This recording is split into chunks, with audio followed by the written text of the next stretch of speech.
está basado en anécdotas e investigaciones, por ello puede que algunas cosas no hayan sucedido como se cuentan en el video. Eres libre de sacar tu propia versión. Carlos Castaño se veía muy ansioso, como de costumbre. De acuerdo con los relatos que hicieron los testigos del hecho, ese 16 de abril de 2004, como a mediodía, Carlos Castaño se movilizaba con 6 de sus escoltas y se dirigían al sitio conocido como Granero Rancho al Hombro, a conectarse como de costumbre, para navegar por la internet. Cuando llegó a Rancho al Hombro, le ordenó a su jefe de escoltas, Vladimir Jair Rojas Lázaro, el Vaca, que le bajara su computadora portátil y que le pidiera a doña Alba Rosa, la dueña de la tienda, un par de botellas de agua lo más fría que encontrara. Mientras el Vaca realizaba el pedido, los demás escoltas asumieron sus puestos, como lo hacían siempre, teniendo en cuenta que el lugar era visitado constantemente por el líder paramilitar, porque allí encontraba una de las 3 conexiones que había en la zona para navegar por la internet. El grupo ya venía almorzado, pues los muchachos sabían que cuando su patrón se sentaba en la tienda Rancho al Hombro, la estadía era larga. En algunas ocasiones Carlos Castaño amanecía frente a su computadora y no permitía que nadie lo molestara, salvo para acercarle bebida o comida que, usualmente, mandaba a hacer en el granero para todo su personal. Uno de los escoltas de Carlos Castaño, Juancho, que se encontraba en Rancho al Hombro, en un descuido de su jefe Carlos Castaño Gil y de sus compañeros, cambió la frecuencia de su radio y entregó las coordenadas exactas de la ubicación de su patrón. Además, suministró la información de cuántos hombres acompañaban a Castaño, facilitando así la incursión que cegó la vida del máximo jefe de las autodefensas. Con el sitio establecido por parte de los hombres comandados por Jesús Ignacio Roldán Monoleche, estos hicieron un cerco al arribar al lugar y dividieron el comando asesino en varios grupos para chocar de frente contra Carlos Castaño y su gente de protección. Carlos Castaño había sido notificado por el Vaca de la presencia de Jesús Antonio Roldán Monoleche en la zona, a cuyo anuncio no hizo ningún comentario, aspecto que de alguna forma tranquilizó a su gente. ¿Cómo pasan los anillos de seguridad? En el momento de planear el ataque final, Monoleche pudo violar los círculos de seguridad de Carlos Castaño, entre otros aspectos, porque los agresores llegaron al sitio Rancho al Hombro movilizándose en los vehículos de su hermano Vicente Castaño, aspecto por el que Carlos Castaño, el Pelao, como se le conocía, no sospechó que esa gente venía a ponerle fin a su vida. Así pudieron violar los filtros de seguridad, sumado a que en el momento mismo del operativo algunos de los escoltas de Carlos Castaño, viéndose reducidos, se entregaron a la gente de Monoleche y en forma rápida colaboraron con información que facilitó el ataque y llegar hasta el sitio exacto donde se encontraba Carlos Castaño. Se pudo determinar que entre los delatores se hallaba Juancho, uno de los escoltas más cercanos a Carlos Castaño, su traidor Jon Henao, H2, primo de Carlos Castaño. Se encontraba cerca al lugar del ataque e intuyó que algo raro pasaba con Carlos, entonces intentó dirigirse a Rancho al Hombro lo más pronto posible, pero en su intento fue interceptado por los anillos de seguridad que Monoleche dispuso para el ataque. H2 supo que pasaba algo anormal con las frecuencias que manejaba Castaño, pues era su hombre de mayor confianza y lo que estaba ocurriendo no era normal para él. Jesús Ignacio Roldán Monoleche manipuló de tal forma las antenas de comunicación con las que contaba Castaño, que las inhabilitó y se ocupó de controlar todos los puntos clave del lugar para evitar cualquier sorpresa e impedir que llegaran nuevos apoyos. Hacia las 2 de la tarde la tranquilidad del lugar y el silencio de la zona se interrumpió con el sonido que despedía el movimiento de unas camionetas, luego se inició un intenso tiroteo de parte y parte. El grupo agresor se desplazaba en 3 o 4 camionetas y perpetraron el ataque mientras otros hacían los cordones de seguridad para evitar la fuga de Castaño. Carlos Castaño dijo, «Vaca, ¿quién llegó ahí?» Y este le contestó, «Señor, gente de Móvil S». Carlos dijo, «Formó la plomacera».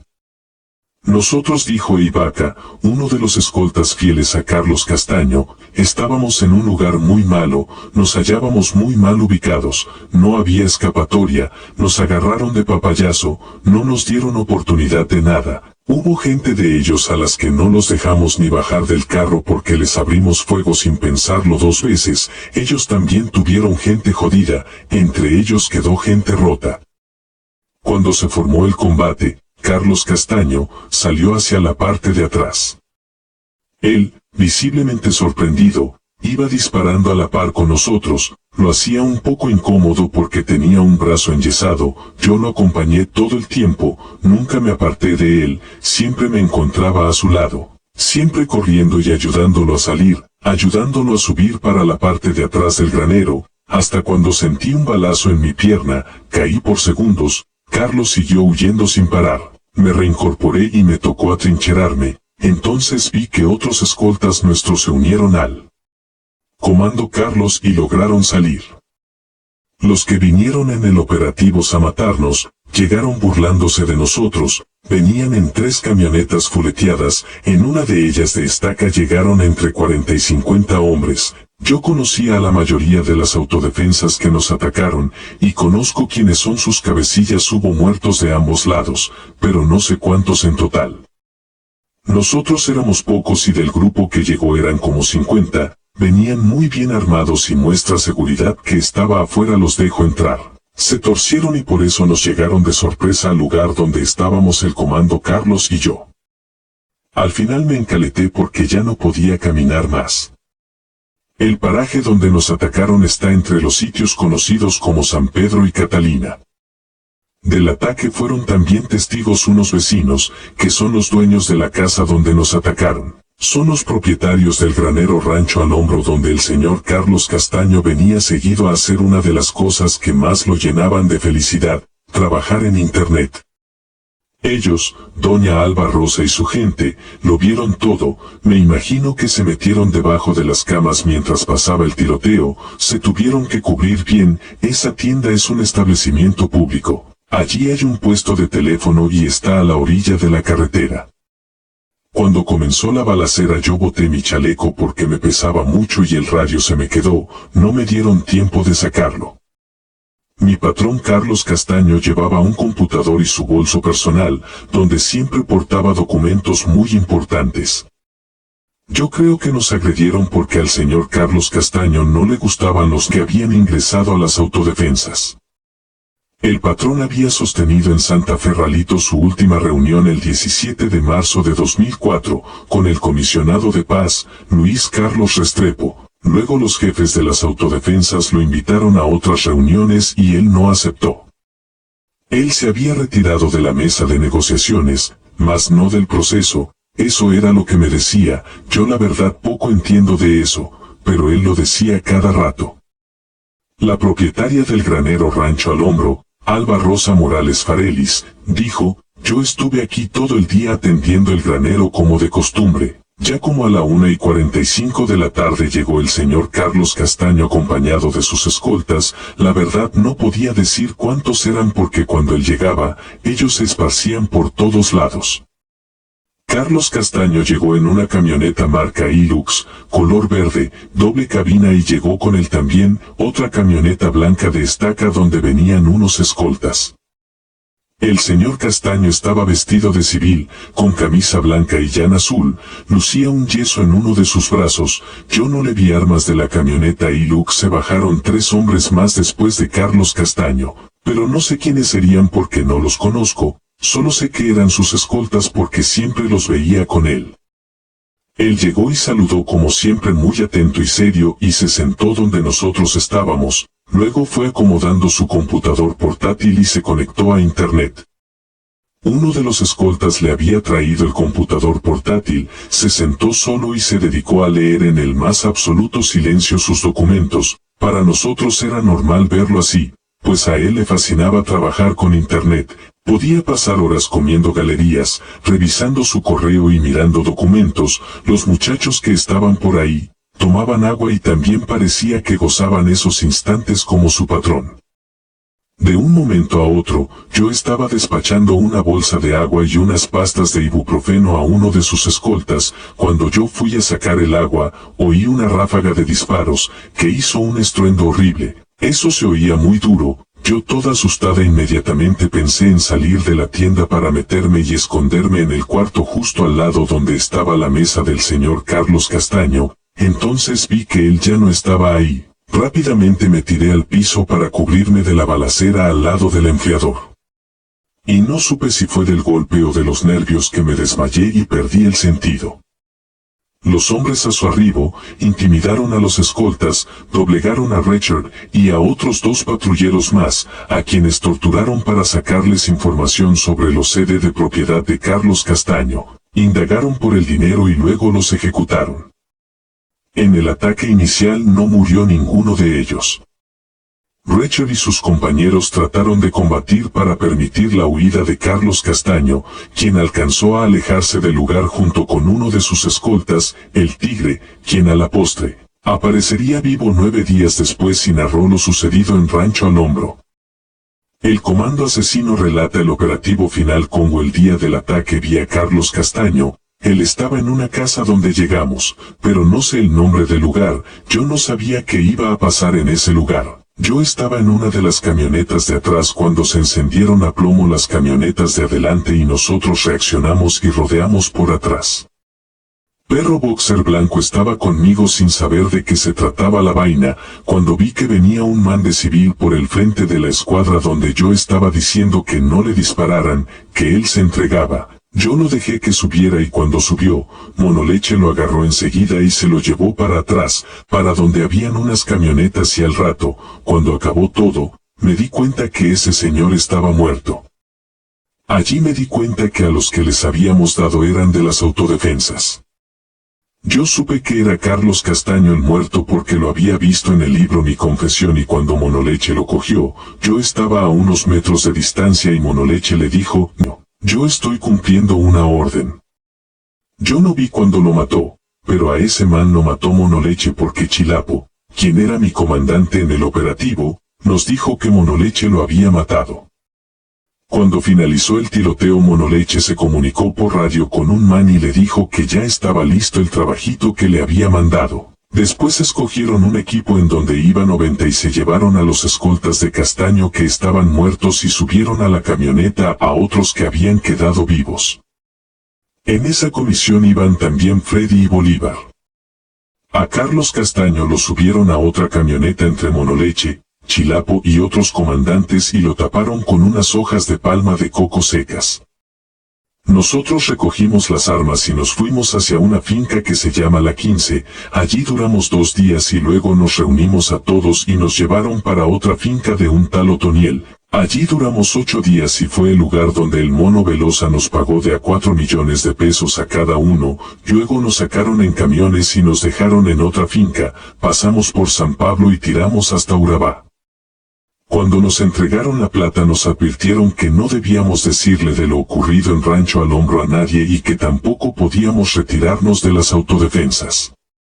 Yo vi 2 muertos y 2 heridos, uno en una pierna y otro en la mano y como 3 más que no tenían ninguna herida, luego me dijeron que los habían matado. Eso me lo contó Bolívar y supe que los habían enterrado por el lado de la ECA y que a los 5 días los habían venido a buscar para enterrarlos en otra parte. Yo no me considero culpable, primero porque yo no sabía a qué iba y segundo, porque allá uno no se podía negar a ninguna orden, de lo contrario lo pelaban a uno, era hombre muerto quien desobedeciera órdenes. Crispeto el viejo Freddy era el que iba manejando una de las camionetas del ataque en contra de Carlos Castaño. Cuando llegamos a Rancho al Hombro yo iba detrás en la última camioneta, de pronto unos manes nos prendieron a nosotros a plomo desde un filito, yo me tiré a la orilla de la carretera con Machín. Él me dijo allá va un man y no lo alcancé a ver entonces por calentar el fierro hice unos disparos al aire, en ese momento nos llamó por radio Chilapo y nos dijo que nos subiéramos para un filito más alto, más arriba de donde estábamos nosotros ubicados. El tiroteo en Rancho al Hombro duró como 20 minutos, luego nos bajaron a nosotros para la carretera y 90 nos mandó a subir los muertos que habían allí a una camioneta, eran como 4. Allí dijo, Freddy y usted, súbanse en la camioneta, nos hablaba a Perro Boxer Negro, a Bolívar, a John, a 90 y a mí.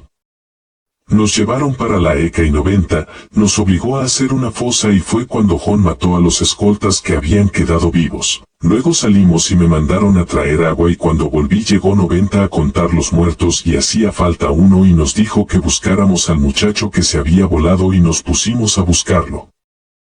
Luego 90 nos dijo que teníamos que encontrarlo y lo buscamos y no lo encontramos, entonces enterramos a los otros muchachos y a los 8 días, a mi persona y 4 más, nos mandaron a sacar los muertos. Los sacamos, los montamos en una camioneta y se movieron para la parte alta de atrás de la escuela, la ECA, allá nos tocó abrir otro hueco y nuevamente enterrar a esos manes. Julián, cuando llegamos a la finca La 15, nos recogieron en una camioneta. Todo indicaba que nos dirigíamos a cumplir con un operativo, pero los comandantes no nos dijeron de qué se trataba. Cuando llegamos a la carretera que conduce a Arboletes yo miré hacia un filo y allí habían unos patrulleros paracos, entonces yo saludé a uno de ellos que estaba arriba, cuando bajamos por ese filito. Llegamos a la orilla de la carretera donde había una casita y en esa casa una tienda, y antes de llegar nosotros al sitio se formó la plomacera. Nosotros les dimos candela con todo, allí dizque iban a coger a Carlos Castaño, pero yo no lo vi, de eso me enteré en pleno zafarrancho, antes no. De esa batalla salieron 3 muertos y 2 capturados y no supe qué pasó con la gente detenida ya que a nosotros nos subieron a una camioneta y nos llevaron para el Tomate, allí Monoleche hizo una reunión, pero no sé de qué se trató porque a nosotros los patrulleros nos echaron para un lado. La reunión se hizo con la gente que iba vestida de civil.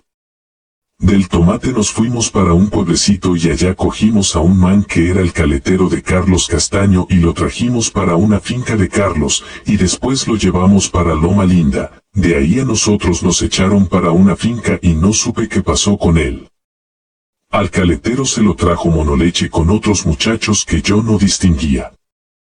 Al mando del operativo estaban Monoleche, Darío, que era el encargado de nosotros, y otros mandos que eran de otros grupos que llegaron para cumplir con la misión. Cuando terminó la plomacera yo escuché que habían matado a Carlos Castaño, eso me dijeron, pero no me consta porque yo no lo vi. Monoleche iba como con 10 hombres más aparte de nuestro grupo de 20.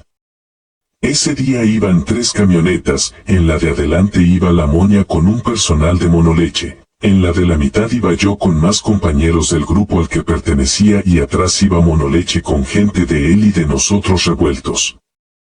Yo lo capturé y lo entregué vivo a Monoleche. La Moña. Yo alcancé a saludar amablemente a 2 de los escoltas de Carlos Castaño y quedé como a 7 metros de distancia de ellos. Porque Móvil 5 comenzó a disparar contra los 2 muchachos que me venían a saludar, y empezó el combate. Yo alcancé a ver al comando Carlos Castaño cuando huía hacia la última habitación del granero Rancho al Hombro. En pleno cruce de disparos y después de unos 25 minutos de refriega me mandaron como a 300 metros de distancia del lugar donde habían 3 escoltas de Carlos Castaño, quienes al sonido de la metralla corrieron a buscar sus chalecos, entonces les caímos. Conmigo mandaron a 3 compañeros más y los cogimos de quietos. El combate demoró aproximadamente 40 minutos, alcancé a escuchar a Carlos Castaño que preguntaba a gritos, qué era lo que pasaba, y escuché cuando Monoleche le dijo a Carlos que había habido una confusión, que su gente se había confundido con la de él, y alcancé a ver cuando Monoleche sacó al señor Carlos vivo y lo llevaba de un brazo, lo sacó de la casita y vi cuando lo subió por una loma detrás de la vivienda, al sitio donde finalmente lo remató. Después que cogieron a Carlos Castaño, Móvil 5 nos mandó para la finca donde vivía el señor Castaño a retener a los trabajadores. Como a las 2 horas pasó Monoleche por el lugar y me recogió junto con 2 compañeros más, y de allí nos dirigimos al pueblo Tomate. En ese lugar reunió a la gente del pueblo y les dijo que la orden de arriba, de los comandantes, era que nadie había visto nada de lo que había pasado. Nosotros pasamos toda la noche andando hacia las fincas del señor Carlos, recogiendo todos sus bienes, éramos Móvil 5, Monoleche y yo.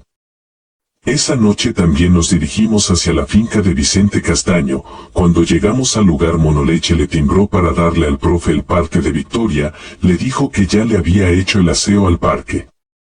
Vicente lo felicitó y le preguntó por la salud de los muchachos que iban en la misión.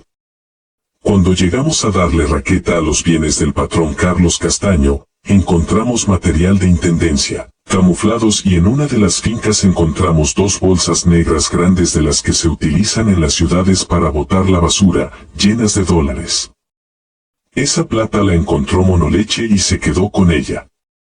Luego nos dirigimos a otra de las haciendas del señor Carlos y en esa finca también encontramos armamento y munición, pistolas, unas granadas. Pero la orden era hallar una caleta como de 1 metro de largo por 40 centímetros de ancho, que estaba llena de dólares. De esa caleta el único que sabía era un amigo de Castaño que hasta ese día estaba desaparecido. Nunca supe si la encontraron o no. Cuando llegamos al granero Rancho al Hombro, yo no entré a la casa, vi desde la carretera a los escoltas de Carlos que salieron a saludarnos. Uno era flaco, como de 1,80 metros de estatura, y el otro era bajito y acuerpado. Luego vi a una señora de la casa, que en medio de la balacera salió corriendo con las manos en alto, toda desorientada. Todo fue muy rápido. Observé a Carlos Castaño que estaba escribiendo en el computador ubicado sobre una mesa. Monoleche sacó el computador de Carlos.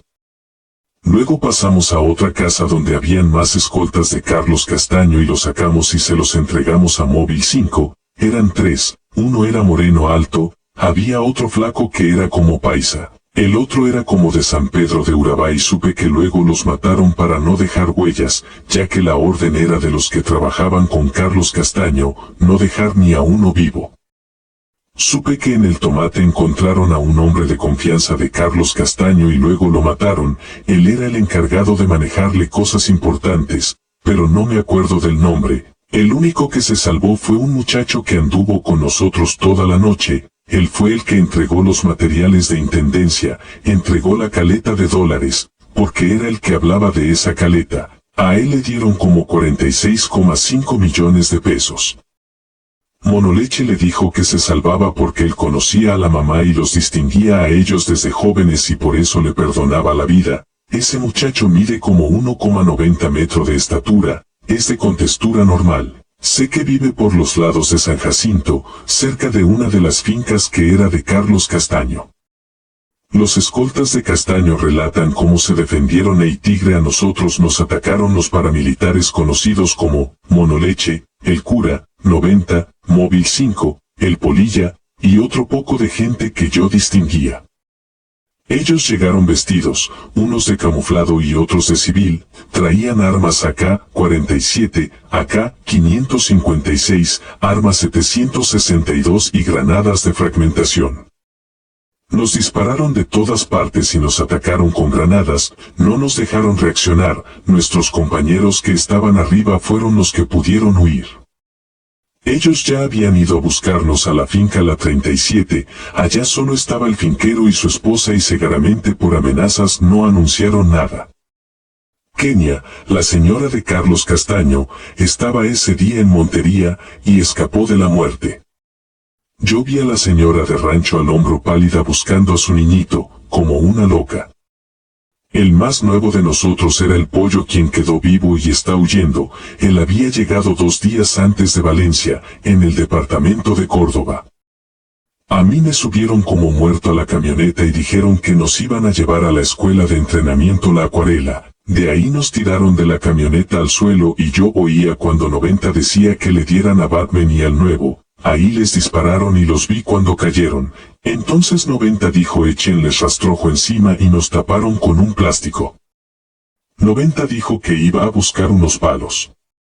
Polilla le disparó a Batman con una AK-47, yo entonces al ver que podía salir decidí quitarme el plástico de encima, logré salirme del plástico y corrí hasta alcanzar el monte. Ya cuando me pude encaletar, paré, y me volteé y vi que habían 3 en la camioneta. No supe quiénes eran y comencé a correr por el monte. En mi desespero no sentía dolor, parecía como si estuviera dopado, no sentía nada, solo pensaba en salvar mi vida. Corrí y corrí, No supe cuánto tiempo duré corriendo, solo.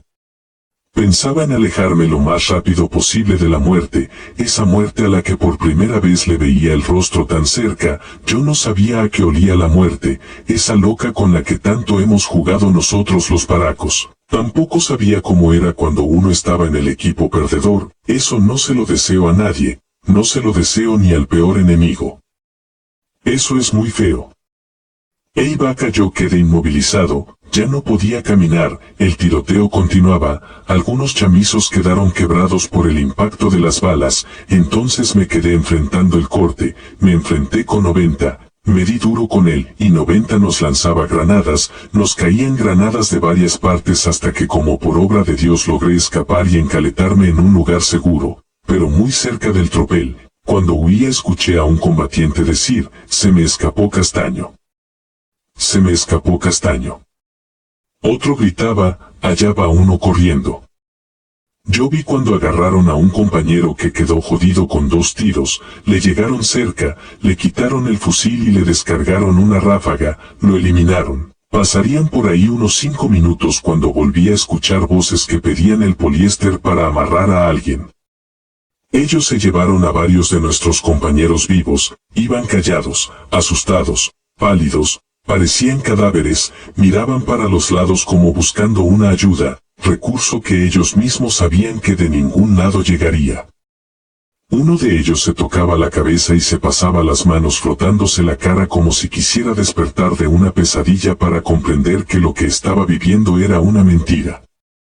Pude observar a unos heridos y a otros 3 compañeros míos muertos que los montaron a una camioneta y los taparon con un plástico para que la gente no los viera porque tenían que pasar por el pueblo El Tomate. Los llevaron en una camioneta 4x5 de estaca.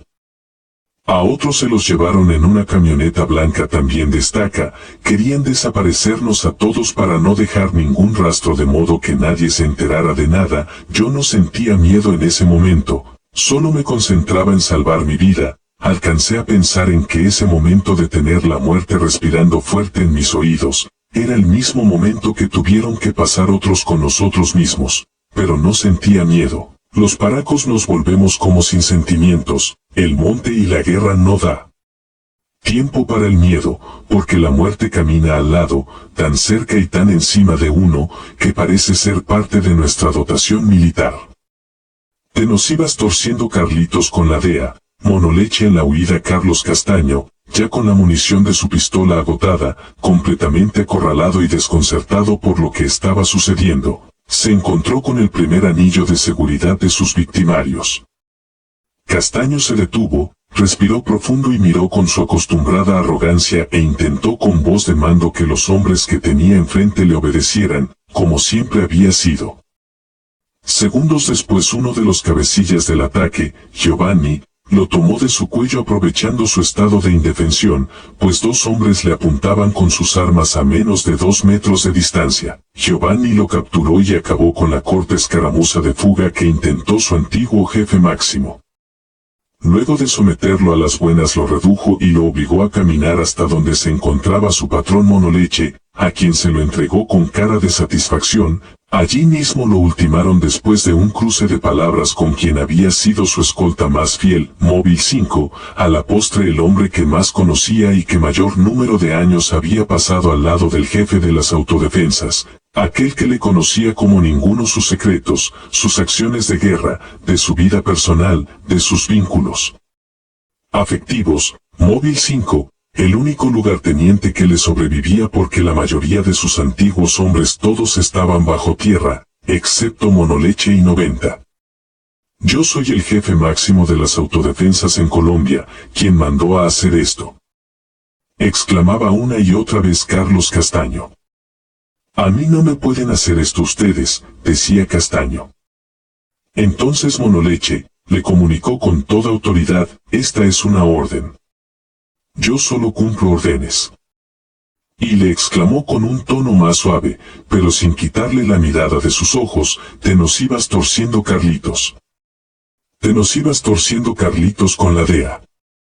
Castaño a su turno respondió con voz timorata y sin el talante que usualmente le acompañó, eso no es cierto. Para nada. Monoleche volvió a repetirle, yo solo cumplo órdenes y el profe, Vicente Castaño Gil, fue el que dio la orden. Y sin dejarlo exclamar ni una palabra más le disparó en toda la frente y luego le descargó toda la provisión a quemarropa. Ese día no vestía de camuflado, lucía un blue jean con camisa blanca, atuendo que terminó totalmente teñido de rojo como consecuencia del ataque en contra de su vida. Gracias por llegar al final del relato. No olvides suscribirte al canal y compartir el video. Hasta la próxima.